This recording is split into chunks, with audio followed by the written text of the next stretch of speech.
Salam əziz izləyicilər. Bugünkü mövzumuz olacaq Monqol, Qızıl Ordu, Dehli, Moğol və Teymurilər dövləti. Deməli, ilk olaraq Monqol dövlətindən danışaq. Monqol dövləti 1206-cı ildə onun qurultayında Çingiz xan tərəfindən yaradılmışdı. Yəni Çingiz xan adı əslində Temuçindir. 1206-da onun qurultayında Monqol dövlətinin yaradıldığı elan edilir və burada Çingiz xan adını götürür özünə. 1206-dan 1227-ci ilə qədər hakimiyyətdə olub. Nə baş verir Çingiz xanın dövründə? Çingiz xan onun dövründə deməli Qaraqorum şəhəri idi. Birinci paytaxt, dövlətin paytaxtı Qaraqorum şəhəri idi. 1207-ci ildə ilk işğallarına başlayır. Birinci daxili siyasətindən danışım, sonra keçək xarici siyasətinə. Daxili siyasətində ordunu onluq, yüzlük, minlik, 10 minlik dəstələrə bölür. Daha sonra Böyük Yas adlanan qanunlar toplusu qəbul edib, dövlətin ərazisini uluslara bölmüşdür. Bir də onun dövründə deməli orduda tayfa müxtəlifliyi prinsipindən istifadə olunmuşdu. Tayfa müxtəlifliyi prinsipi Səfəvilərdə Şah 1-ci Abbas və Səlcuqlarda 1-ci Məlikşahın dövründə də var. Çingizlə onların oxşar cəhəti deməli tayfa müxtəlifliyi prinsipindən istifadə edilməsi. Deməli Çingiz xan paytaxtı Qaraqorum olan Monqol dövlətinin əsasını qoydu dedik. Sonra indi xarici siyasətindən danışaq. 1207-ci ildə Sibirdə yaşayan türk tayfalarını eyni zamanda Şərqi Türkistanı işğal etməklə işğalçılıq siyasətinə başlayır. 1211-15-ci illərdə Şimali Çini, yəni Pekin də daxil olmaqla Şimali Çini özündən asılı vəziyyətə salır. 1219-1221-ci illərdə Xarəzmşah Məhəmmədlə, daha sonra isə onun oğlu Xarəzmşah Cəlaləddinlə mübarizələr aparıblar. 1220-1222-ci illərdə Cənubi Qafqaz ərazisinə, yəni Azərbaycana da biz Monqolların yürüşünü görmüşdük. 1220-22-də kəşfiyyat xarakterli birinci yürüşlər olub Azərbaycan ərazisinə. Daha sonra burada Azərbaycandan çıxıb Dərbənddən demək Şimali Qafqaza gedirlər və oradan öz ölkələrinə qayıtmaq istəyirlər. Lakin Şimali Qafqazda Kalka döyüşü baş verir. Rus Qıpçaq qoşunları ilə deməli Monqollar arasında baş verir bu döyüş və bu 1223 Kalka çayı sahilində döyüşdə Rus Qıpçaq ordusuna qalib gəlir Monqollar. Və bu Cənubi Qafqaza etdikləri kəşfiyyat yürüşünə, eləcə də ondan sonra Şimali Qafqaza da keçib getdilər. Yəni oradakı yürüşləri əsasən başçılıq edirdi Cəlbə və Subutay. Yəni Monqol sərkərdələri Cəlbə və Subutay. Sonra Monqol dövlətində digər əsas xanlarımızdan biri Xubilay xandır. Xubilay xanın dövründə nələr olmuşdu? Baxın, Şimali Çinin tabe edilməsi dedik ki, Çingiz xanın dövründədir. Amma Cənubi Çinin tabe edilməsi, yəni Çinin tamamilə Monqol dövlətinin tərkibinə qatılması bu artıq kimin dövründədir? Xubilay xanın dövründədir və hətta 1271-ci ildə Pekin şəhəri oldu dövlətin paytaxtı. Yəni Monqol dövlətinin paytaxtına çevrildi. Pekinin ilk dəfə tutulması Çingiz xanın dövrüdür. Amma Pekinin Monqol dövlətinin paytaxtına çevrilməsi bu artıq 1271-ci ildə Çingiz xanın, daha doğrusu Xubilay xanın dövründədir. Və Xubilay xan hətta Çində Yuan sülaləsinin əsasını qoymuşdu. Lakin sonradan 1368-ci ildə Qırmızı Sarıqlılar üsyanı nəticəsində həmin o Yuan sülaləsinin hakimiyyətinə son qoyulur Çində. Və bununla da elə Monqol dövlətinə də son qoyulmuş olur. Belə. Sonra Monqol dövlətinin əsas varislərindən biri, biz dedik ki, Çingiz xan dövləti bölmüşdü uluslara.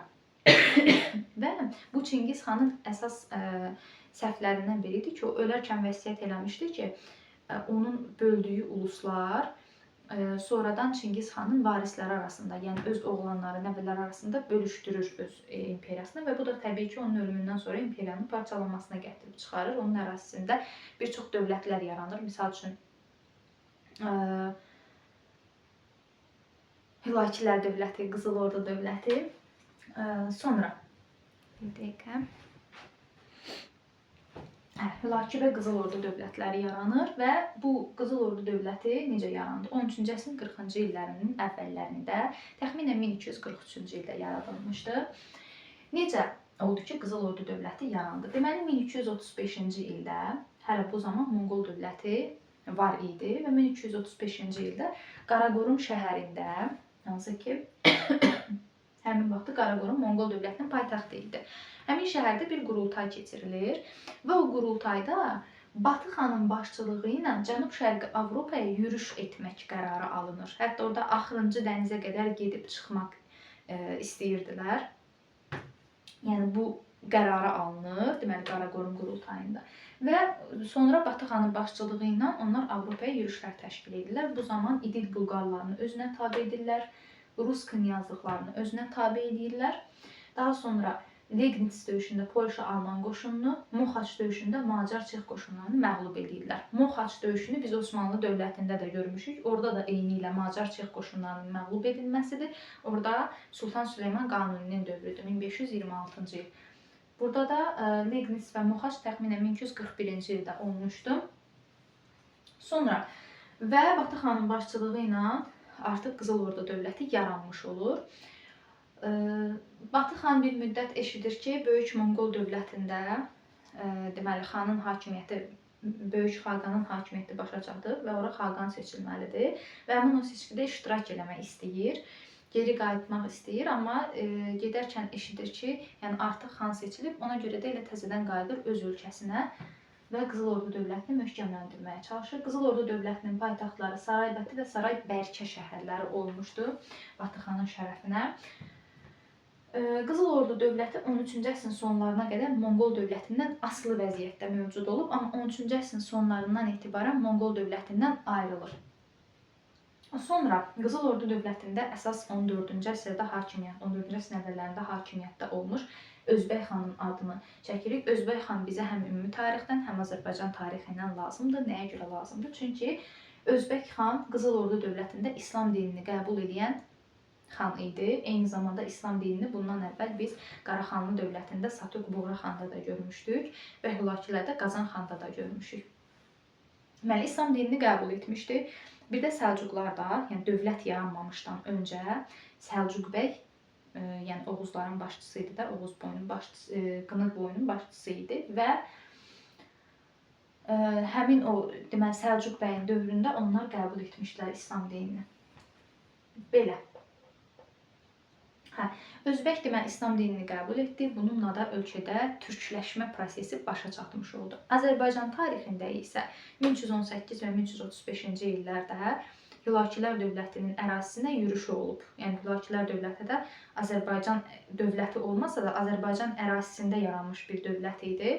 Ona görə də yəni Azərbaycan tarixi üçün də əhəmiyyətlidir. Yəni Özbəyin yürüşü. Düzdür, Özbək yürüş elədi. İki yürüşün ikisində də məğlub olub geri qayıtmışdı. Amma yəni 2 dəfə yürüş eləyib Əbu Səidin dövründə. Belə.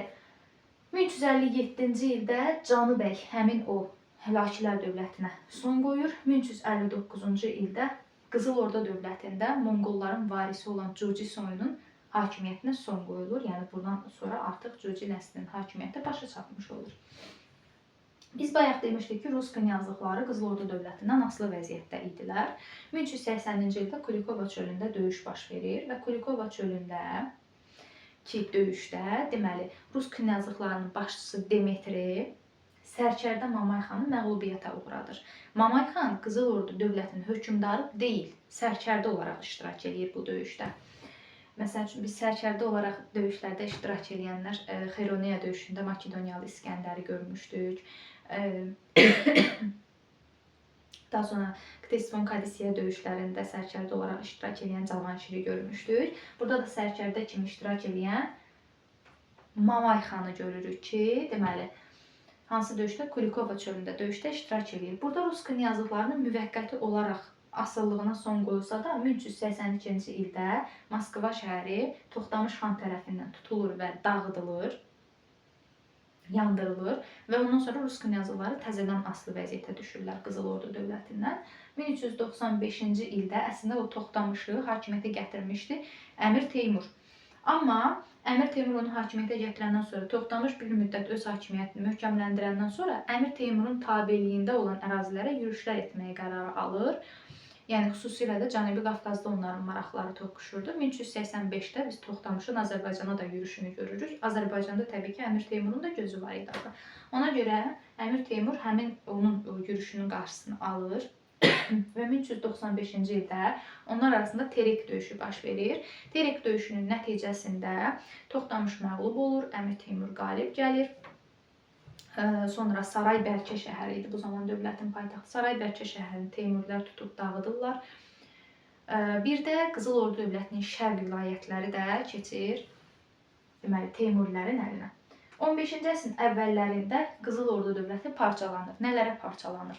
Krım xanlığı, Sibir xanlığı, Noqay ordusu, bir də Kazan və Həştərxan xanlıqları.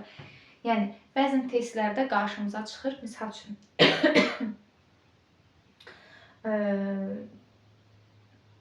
tutaq ki, Ağqoyunlu dövləti və yaxud da Qaraqoyunlu dövləti ilə misal üçün oxşar cəhət verir ki, Krım xanlığının oxşar cəhəti. Biz Krım xanlığının o dövründə yəni elə bir önəmli bir hadisə görməmişik axı. O zaman yadımıza salırıq Qızıl Ordu dövlətini. Qızıl Ordu dövlətinin parçalanması nəticəsində yaranmışdı bu xanlıqlar. Yəni 15-ci əsrdə. Hər ikisi üçün oxşar cəhət eyni əsrdə yaradılmasıdır. Demək, Krım, Kazan, Həştərxan, Sibir xanlıqları və Noqay ordusu yaradılmışdı. Sonra 15-ci əsrin sonlarında Qızıl Ordu dövlətində bir hökmdar var, Əhməd xan. Əhməd xan deməli son olaraq Rus knyazlıqlarını tam şəkildə nəzarətdə saxlamaq üçün onlarla bir döyüşə girmək istəyir Uqra çayı sahilində. Gəlir dayanır Uqra çayı sahilində. Bu zaman da Moskva knyazlığına başçılıq eləyirdi 3-cü İvan. 3-cü İvan qoşunu elə bir formada düzür ki, çayın elə bir bu tərəfindən o biri tərəfinə baxanda əslində Əhməd xanın qoşunu Moskva knyazlığının qoşunundan qat-qat çox idi. Sadəcə olaraq çayın bu tərəfindən o biri tərəfinə baxanda o qoşunu elə bir formada düzmüşdü ki, yəni bunların gözünə qoşun çox görünür. Və ona görə də həm də Polşa qoşunları da burada kömək eləməyi vəd eləmişdilər, amma eləmədilər. Və belə olan halda da heç o döyüşə girmədən geri çəkilir. Ona görə bu hadisəni Uqra çayı sahilində dayanma və yaxud da Uqra görüşü də adlandırırlar. 1480-ci ildə baş vermişdi. 16-cı əsrin deməli əvvəllərində də 16-cı əsrin əvvəllərində Qızıl Ordu dövlətinin varlığına son qoyulur, təxminən 1502-ci ildə. Sonra Dehli Sultanlığından danışaq. Dehli Sultanlığı da Monqol dövləti ilə eyni ildə 1206-cı ildə yaranmışdı. Dehli Sultanlığında biz əsas 3 dənə sülalənin adını görürük. Məmlüklər sülaləsi, Xələclər sülaləsi, bir də Əfqan mənşəli Ludilər sülaləsi. Əslində bundan əvvəl Xələclərdən sonra Tuğlaqilər sülaləsi də var. Amma onun dövründə elə böyük hadisələr yoxdur deyə onu burada qeyd etməmişəm. Sadəcə olaraq bilək ki, yəni Xələclərdən sonra Tuğlaqilər sülaləsi də var. Deməli, Məmlüklərin dövründə əsas birinci danışaq Qütbəddin Aybəkdən 1206-1211-ci illərdə olmuşdu hakimiyyətdə. Qütbəddin Aybək Şimali Hindistanı dövlətin tərkibinə daxil eləyir. Burada İslam dininin yayılmasına, yəni İslam dininin daha da genişlənməsinə, eyni zamanda türk xalqlarının burada daha da məskunlaşmasına, yəni türk dilli əsərlərin yazılmasına dəstək verir Qütbəddin Aybək.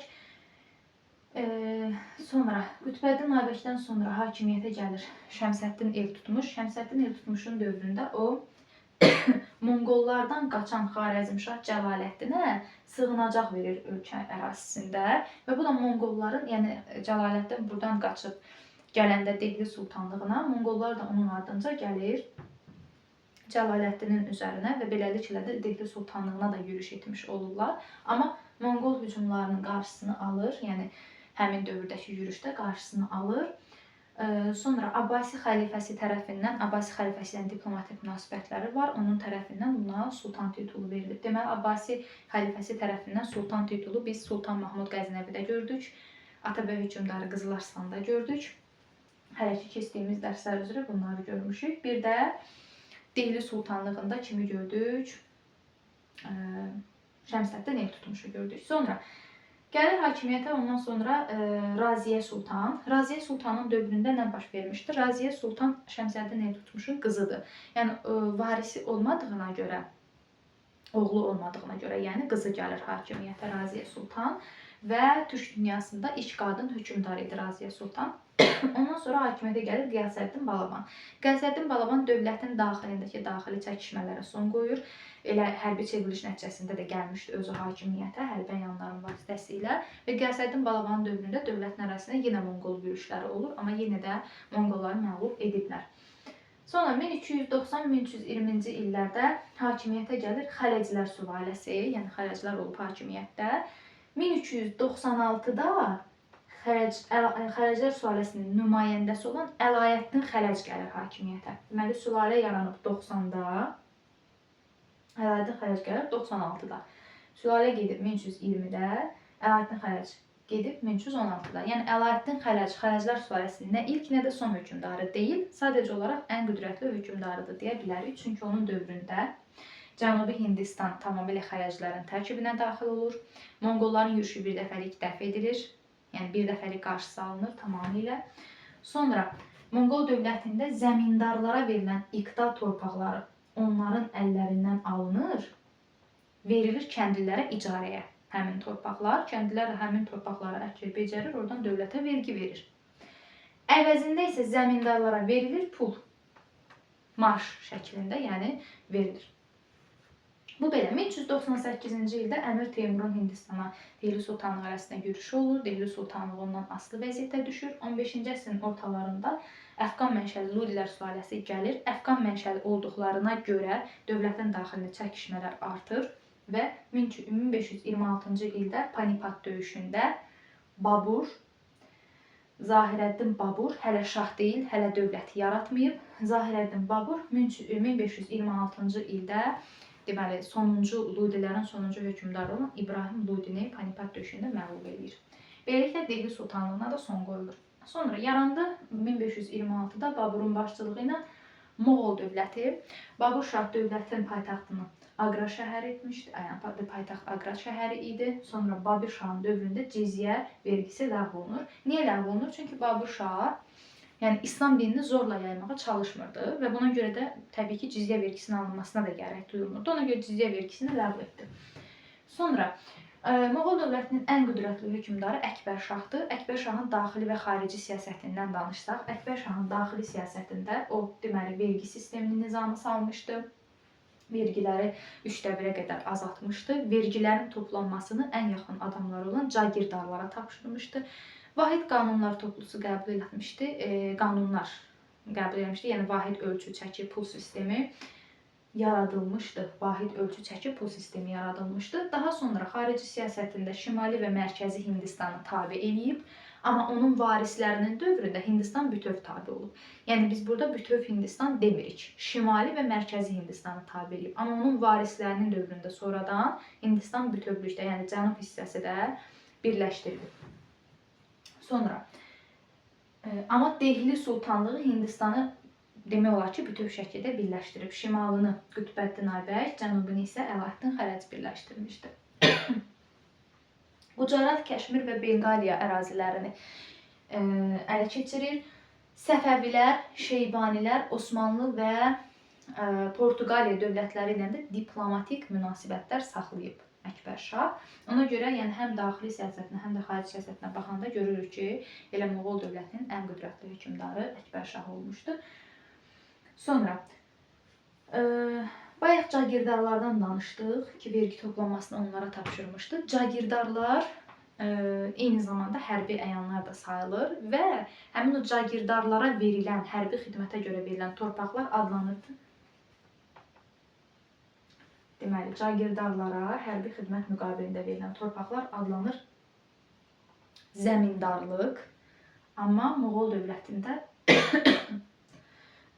daha doğrusu Dehli Sultanlığında iqta idi. Yəni, Dehlidə zəmindar şəxsdir və ona verilir iqta torpaqları. Amma burada zəmindarlıq torpaq mülkiyyət formasıdır. Eyni zamanda var idi soyurqal.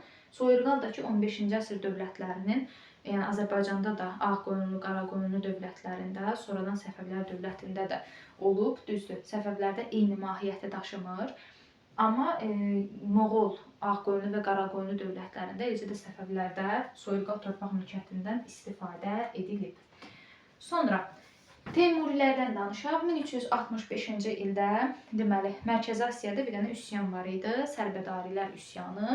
Həmin bu Əmir Teymur müttəfiqi olan Əmir Hüseynlə birlikdə Toğluq Teymur xana qarşı mübarizə aparırlar. Cağatay ulusunun başçısı olan Toğluq Teymur xana qarşı mübarizə aparırlar və 1365-66-cı illərdə həmin Sərbədarilər üsyanını yatırırlar. Sərbədarilər üsyanını yatırandan sonra artıq yəni Əmir Teymurun qarşısında hər hansı bir maneə qalmayıb, öz müttəfiqini də aradan götürür və müttəfiqini aradan götürəndən sonra tək başına hakimiyyətə gəlir və dövlətini yaradır. 1370-ci ildə yaradır Teymurilər dövlətini. Paytaxtı Səmərqənd şəhəri olmaqla Teymurilərin də ərazisi uluslara bölünüb. Teymurilər də qanunlar toplusu qəbul ediblər. Yəni Teymurun qanunlar toplusu, dövlətin ərazisini isə Turan, yəni öz qurduğu dövləti Turan, özünü isə Turan əmiri adlandırmışdı. Ona görə Əmir Teymur adlanır. İşğallarından danışsaq 1385-88-ci illərdə 3 illik yürüş edib. 3 illik yürüşün nəticəsində Hələb və Şam şəhərlərini tutur.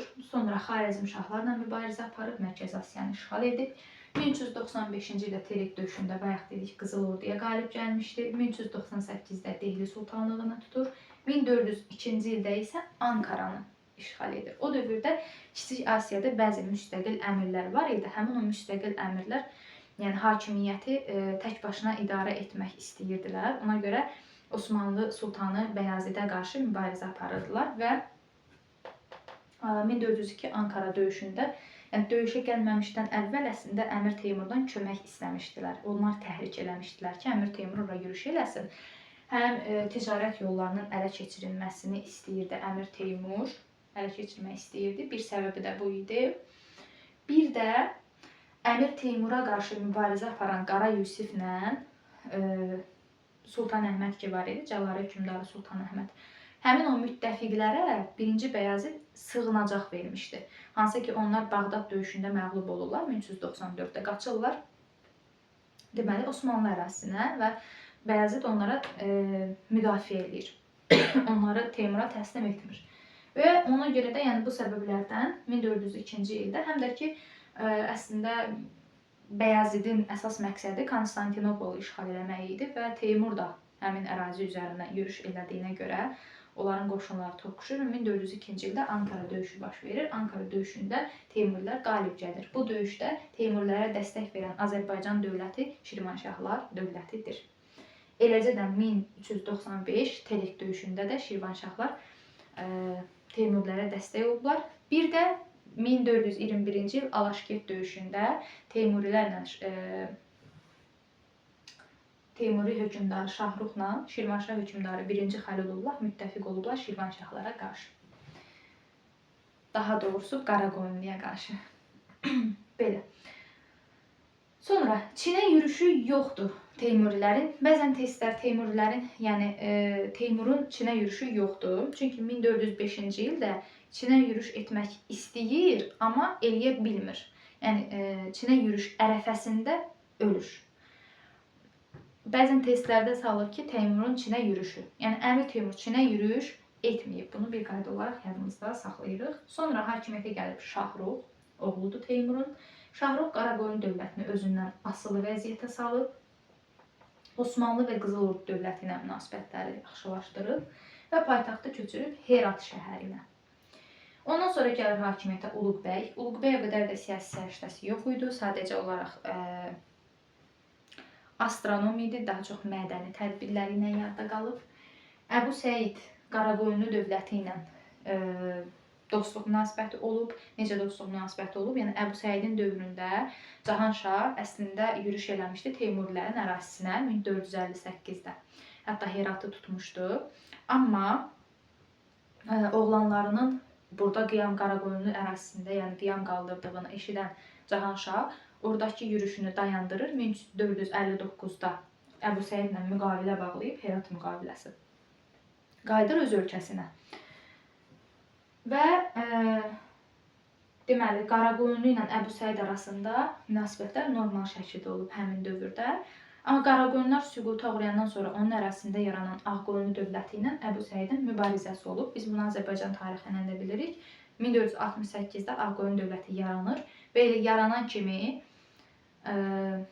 Səfəvi, yəni Qızılbaşların köməyi ilə, Şeyx Heydərin köməyi ilə 1468-69-cu illərdə Muğanda Əbu Səidi mühasirəyə alıb məğlub edirlər. Belə. Sonuncu hökmdar, yəni sonuncu qüdrətli hökmdar Hüseyn Bayqaradır. Sonuncu hökmdar demirik, sonuncu qüdrətli hökmdar deyirik. Çünki ondan sonra hakimiyyətə onun oğlanları gəlmişdi. Sadəcə son olaraq qüdrətli hökmdar Hüseyn Bayqara idi. Ondan sonra dövlət zəifləyir və 1507-ci ildə Şeybanilərin Herat şəhərini tutması ilə Teymurilər dövlətinə son qoyulur.